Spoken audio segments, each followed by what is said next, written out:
saying this. I want to compliment you on your stature and gait and like overall aesthetic because my husband's family is from East Texas and some of them Yeah. are roughnecks. And so Yeah. I Yeah. know this dude. Do you know what I Yes. mean? And that's the thing. People who don't, because I didn't know, like I spent a lot of time working in Texas and because just a lot of movies shot there at the beginning of my career. And but the roughneck subculture is very specific.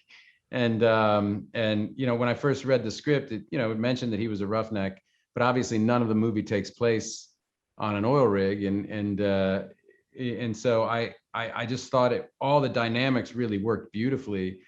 But it wasn't until I got down to Oklahoma and started hanging out with these guys that I realized how specific that roughneck culture is. Well, I wanted to ask, how you sort of nailed that personification of those guys, because I do think the goatee and the sunglasses and that particular shade of jeans really do a lot of the work.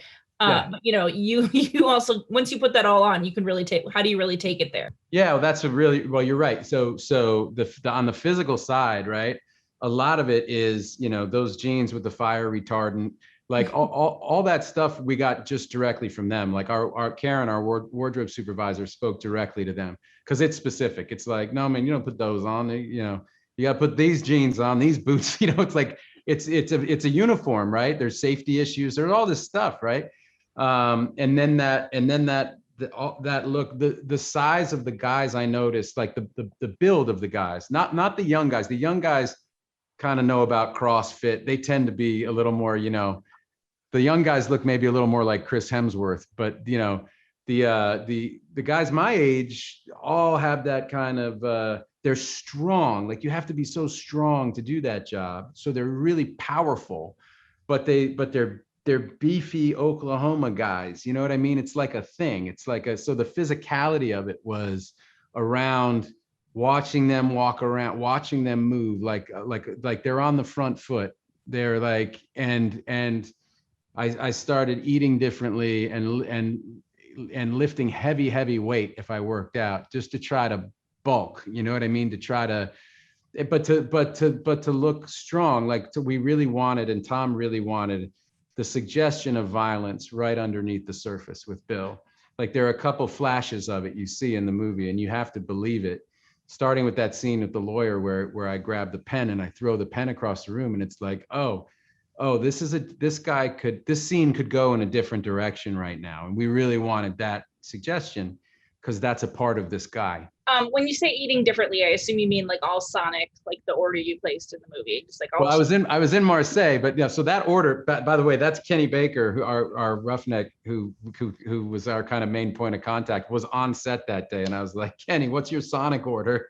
And he literally gave me the Sonic order. So like we were laughing. I'm like, I hope it makes it into the movie because your Sonic order is going into the movie. It's the perfect order. Last question. There's a point in this movie where someone's spewing some racist stuff, and you're sort of like, so what? That guy still has something we need, and like I have to deal with dudes I don't agree with all the time. How do you agree with that? Like that everyone has something to offer. Well, I think what Bill's saying in that scene is he doesn't have the luxury to kind of pick and choose, and kind of put his hi hat on. What he says, which is interesting, I was talking to the French writers about this too, because they really like this line. You live in some fancy ass world, he says. Like to him, it's like, well, it must be nice to live in a world where you can just, where you have as much choices to just be able to say, oh, I'd rather not take that job. I'd rather take, you know what I mean? The other thing about that scene is coming on the heels of a scene where Bill in French, and Bill doesn't understand what's happening. He doesn't understand what the guy's saying. So to him, he just sees the woman he's with get more and more agitated and then walk away. And he's going, well, where are you going? Like, this is our one lead. And she's going, it's not a lead.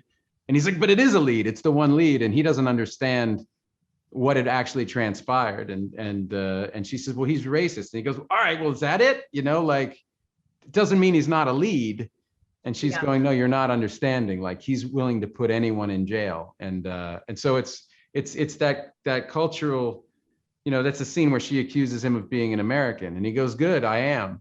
Like, he doesn't understand what would be pejorative about that from her perspective in that moment. I really love that kind of cultural stuff in the movie. I hopefully other people do too.